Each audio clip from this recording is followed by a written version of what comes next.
شہر جونپور علماء کا مرکز تھا، اس کا نام تھا اس زمانے میں شیراز ہند، شیراز ہند کہتے تھے لوگ۔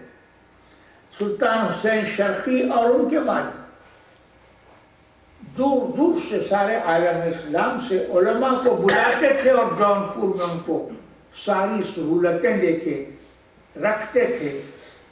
روایات میں آیا ہے کہ 1400 علماء اس شہر میں ساری دنیا سے آ کے بس گئے تھے، علماء علم کا مرکز بن گیا تھا۔ اس مدرسے میں آپ کی تعلیم ہوئی اور یہ سارے علوم، فقہ، تفسیر، حدیث، یہ سب علوم شرعیہ ہیں۔ ہاں غور فرمائیے، یہ تصوف کی تعلیم تو نہیں ہے۔ آپ نے غور فرمائی، ان کا جو گمان ہے، جو خامخواہ کے گمان میں مبتلا ہو رہے ہیں کہ آپ نے تصوف کی تعلیم حاصل کی، شیخ دانیال نے آپ کو زہد کی تعلیم دے دی، یہ آپ کا خیال اور آپ کا یہ گمان ہے، اور یہ گمان اس کا کوئی گراؤنڈ نہیں ہے، اس کی کوئی بنیاد نہیں ہے۔ اب مجھے عرض کرنا یہ ہے کہ اعتراض کرنے والے رکتے نہیں ہیں، ہرگز نہیں رکتے ہیں۔ ان کا اعتراض یہ ہے کہ اب 15 ہی سال کی عمر تھی کہ لوگوں سے مناظرہ شروع کر دیا، بحث و مباحثہ لوگوں سے کرنا شروع کر دیا۔ لیجیے، آپ جس کو بحث و مباحثہ سمجھ رہے ہیں، آپ جس کو مناظرہ کہہ رہے ہیں، وہ تھی دعوت اللہ۔ بحث اور مناظرہ تو علماء سو سے دعوے محجر کے بعد ہوا۔ جونپور میں آپ تھے، جہاں آپ کی تعلیم مکمل ہوئی، اس کے ساتھ ہی تمام مورخین بیان کرتے ہیں کہ آپ نے لوگوں کو اتباع قرآن کی طرف بلانا شروع کیا، اتباع رسول کی طرف بلانا شروع کیا۔ آپ کا ارشاد یہ تھا کہ اسلام محض رسم و رواج بن کے رہ گیا ہے، دین کا مقصود اٹھ گیا ہے، دین کے معنی اٹھ گئے ہیں۔ آپ نے فرمایا کہ دین کے معنی کس طرح اٹھتے ہیں؟ رسم سے، عادت سے اور بدعت سے۔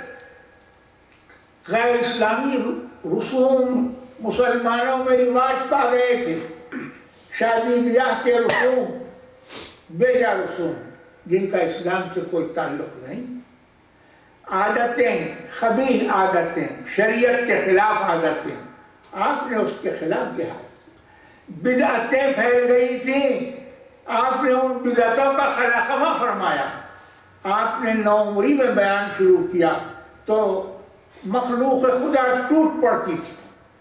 12 سال کے بچے سے یہ واز اور یہ بیان سنتے تھے تو لوگ گرویدہ ہو جاتے تھے، دور دور سے آتے تھے اور آپ کا بیان سنتے تھے۔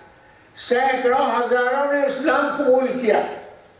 میں اگر بیان کروں تو آپ سمجھیں گے کہ میں جانبداری سے بات کر رہا ہوں، مبالغہ کر رہا ہوں۔ میں آپ کو تذکرے میں، ہم آپ ہی کے لوگوں کی زبان سے ہم اس کی شہادت پیش کرتے ہیں۔ ابوالکلام آزاد تذکرے میں لکھتے ہیں، 9ویں صدی کا وہ زمانہ جو اکبر سے پہلے گزرا، ہندوستان میں سخت بدامنی اور طوائف الملوک کا زمانہ تھا۔ علماء حقانی بہت کم تھے، علماء دنیا ہر طرف پھیلے ہوئے تھے۔ دیکھیے، آزاد کہہ رہے ہیں علماء دنیا ہر طرف پھیلے ہوئے تھے۔ دنیا طلبی اور مکر و زور کی گرم بازاری تھی۔ سب سے زیادہ یہ کہ جاہل صوفیوں کی بدعات و منکرات نے ایک عالم کو گمراہ کر رکھا تھا۔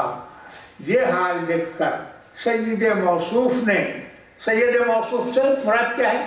ہمارے امام حضرت سید محمد مہدی موعود علیہ الصلوات والسلام آزاد کہہ رہے ہیں کہ یہ حال دیکھ کر سید موصوف نے احیاء شریعت اور قیام امر بالمعروف کا غلغلہ بلند کیا۔ دیکھیے، آپ الزام لگا رہے تھے کہ تصوف کی تعلیم پائی، تصوف آپ نے پھیلایا، یہ آپ کا گمان ہے۔ آزاد کہہ رہے ہیں کہ سید موصوف نے شریعت کا احیاء مانے شریعت کو زندہ کرنا اور قیام امر بالمعروف کا غلغلہ بلند کیا، لوگوں سے کہا کہ اب سب سے بڑا مجاہدہ یہ ہے کہ اللہ کی مخلوق کو سیدھی راہ پر لگاؤ اور احکام شرعیہ کے قیام کی راہ میں اپنی جانیں لڑاؤ۔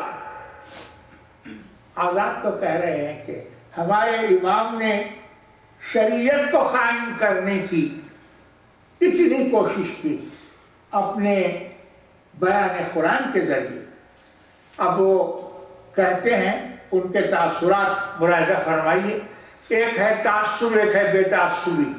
اب یہ دیکھیے، آزاد کہتے ہیں عشق کی صداقت، خلق کی پاکی نے ان کی دعوت و تذکیر میں، کس کی؟ ہمارے امام مہدی موعود علیہ السلام کی دعوت و تذکیر میں ایسی تاثیر بخشی تھی کہ تھوڑے ہی عرصے میں ہزاروں آدمی حلقہ ارادت میں داخل ہو گئے اور متعدد سلاطین وقت، یعنی اس زمانے کے بادشاہوں نے ان سے بیعت کی۔ یہ آزاد کا بیان تذکرے میں مولانا آزاد لکھتے ہیں۔ پھر وہ کہتے ہیں ان لوگوں کے طور طریق کچھ عجیب عاشقانہ اور والہانہ تھے، عاشقانہ اور والہانہ تھے، اور ایسے تھے کہ صحابہ کرام کے خصائص ایمانی کی یاد تازہ کرتے تھے، صحابہ رسول کے خصائص ایمانی کی یاد تازہ کرتے تھے۔ آپ کہتے ہیں کہ صحابہ کے نہج پر ان کی تعلیم نہیں ہوئی، اس لیے یہ شیطان سے دھوکہ کھا۔ آزاد تو کہہ رہے ہیں کہ ان لوگوں کے طور طریق کچھ ایسے عاشقانہ اور والہانہ تھے کہ صحابہ کرام کے خصائص ایمانی کی یاد تازہ کرتے تھے۔ عشق الہی کی ایک جاسپار جماعت تھی جس نے اپنے خون کے رشتوں اور وطن اور زمین کی فانی الفتوں کو ایمان اور محبت کے رشتے پر قربان کر دیا تھا۔ امامنا کی خدمت میں ہر قوم اور ہر نسل کا آدمی موجود رہتا تھا، مختلف زبانیں بولنے والے، مختلف رنگ اور نسل کے لوگ آپ کے اطراف جمع رہتے تھے۔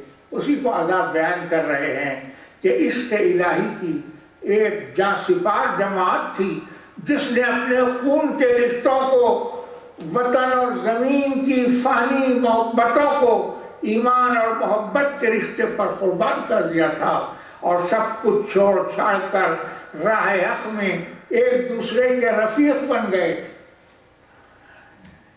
امیر و فقیر، اعلیٰ و ادنا، سب ایک حال اور ایک رنگ میں رہتے تھے، اور بجز خلق اللہ کی ہدایت اور خدمت کے اور شرع کے احکام کے اجرا و قیام کے سوا کسی کام سے واسطہ نہ رکھتے تھے۔